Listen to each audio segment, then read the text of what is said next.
오늘은 탐욕으로 스스로 죽음을 불러온 화신에 대하여 알아보겠습니다. 여러 신하들이 소를 올려 화신이 큰 죄를 지었다고 보고했다. 황제는 이전에 화신을 제상으로 임명했기 때문에 그를 공개적으로 처형할 수 없었고 대신 스스로 자진하도록 했다. 50년이 참으로 꿈 같았네. 오늘 이 세상을 떠나려 하네. 나중에 평화로운 날을 이야기할 때 그 영혼이 나임을 알아주길 바라네. 지금으로부터 200여 년 전 흰 비단을 제목에 걸고 스스로 목숨을 끊은 화신이 남긴 절명시이다. 절명시란 목숨이 끊어지기 전에 또는 목숨을 끊기 전에 지은 시를 말한다. 그렇다면 화신은 왜 흰 비단으로 목을 메어 스스로 제 목숨 끊어야 했을까? 그것도 이제가 51창 나이에. 중국 역사에는 상상할 수 없을 정도로 막대한 부를 축적한 사람들이 많았다. 대표적으로 석숭은 서진시대의 가장 부유한 인물 중 하나였다. 그가 사망한 후 국가에 의해 몰수된 그의 재산은 당시 청나라의 연간 세수의 15배에 달했다. 화신은 청나라 걸륭제의 총애를 받으며 부와 명예를 누렸던 인물이다. 걸륭제는 자신의 할아버지 강희제의 재위 기간을 넘기지 않겠다는 결심으로 황제로서 60년을 지낸 후 15째 아들 옹염에게 자리를 넘겼다. 그러나 사실상 그는 사망할 때까지 권력을 행사했으므로 중국 역사상 가장 오랜 기간 황제로 군림했다고 볼 수 있다. 화신은 19살에 과거 시험에 응시했으나 불합격했다. 몇 년 후 걸륭 37년에 이르러 22살의 나이로 드디어 3등 시위가 되었다. 만주어, 한어, 몽골어, 티베트어 등 4가지 언어에 능통했고 어릴 때부터 배운 유학 경전 지식이 바탕이 되어 걸륭제의 신임을 얻어 의장대 시위로 임명되었다. 그의 공직 생활은 순조로웠다. 곧바로 궁중 경비를 담당하는 어전 시위가 되어 말을 타고 궁궐을 자유롭게 드나들 수 있는 특권을 누렸다. 26의 나이에 국고를 관리하는 호부시랑에 임명된 그는 절강성 순모 왕단망의 뇌물 사건을 수사하며 걸륭제로부터 더욱 신임을 얻었다.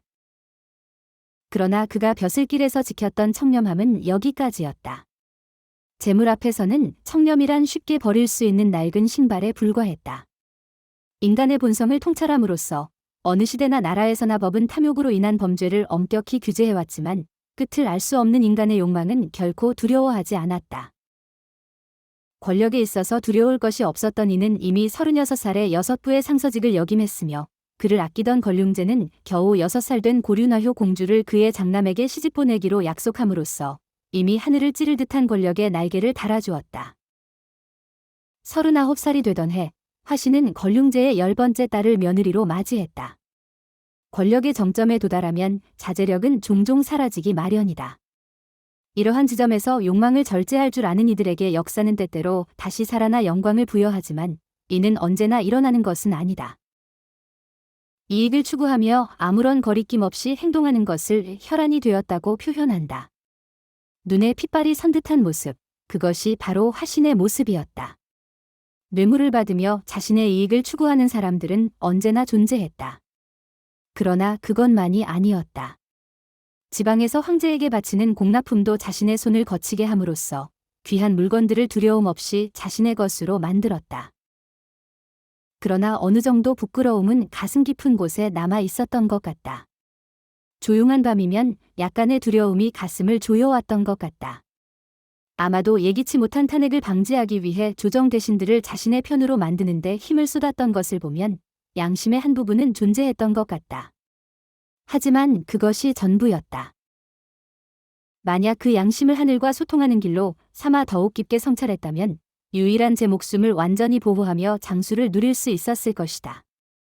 그러나 그는 그렇게 하지 않고 조정의 여러 대신들을 자신의 편으로 만들어 자신을 보호할 방파제로 사용했지만 그 방파제는 결국 영원히 그를 지킬 수 없었다. 황제의 권위 앞에서 말 한마디 못하고 침묵을 지켜야 했던 이들이 황제가 바뀌면서 태도를 바꾸었다. 걸륭제가 세상을 떠난 후 가경제가 왕위에 올랐지만 생존에 있는 태상왕을 의식하여 화신을 처벌하지 못했다. 가경제는 화신이 부정과 부패의 근원임을 잘 알고 있었다.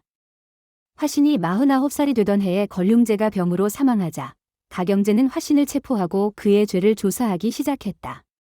발견된 죄목은 20가지였다. 이에 가경제는 화신의 재산을 몰수하는 명령을 내렸다. 동쪽 시장거리에서 능지처참을 집행하라. 황제의 명령이 내려지자 고륜화효 공주는 눈물을 흘리며 애원했다. 대신 유용도 길을 막으며 다음과 같이 청했다.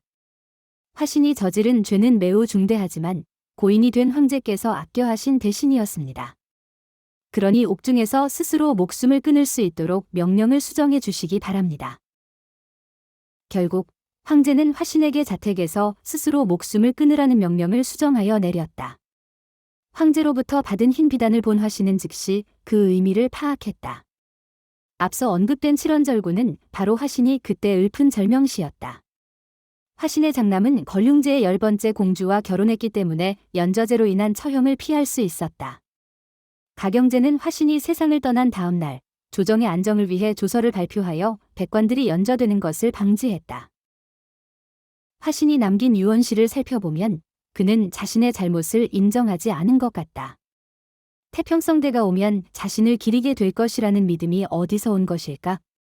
사람의 마음은 참으로 알 수 없지만 뉴스 화면을 통해 눈 하나 깜짝 않고 거짓을 부인하는 모습을 보면 며칠 지나지 않아 밝혀질 진실을 두고도 이럴 수 있다니 탄식이 절로 나온다. 보면 옛날이나 지금이나 변하지 않는 것이 있다는 생각이 든다. 화신은 다른 이들처럼 권력의 정상에 오르기 위해 뛰어난 아첨 기술을 사용했다.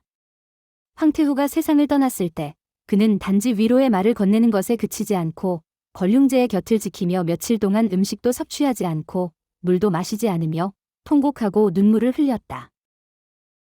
화신의 수려한 외모는 걸륭제가 사랑했던 사망한 후궁과 매우 닮아 황제의 특별한 총애를 받을 수 있었다. 화신은 또한 비상한 재능을 가졌다고 한다.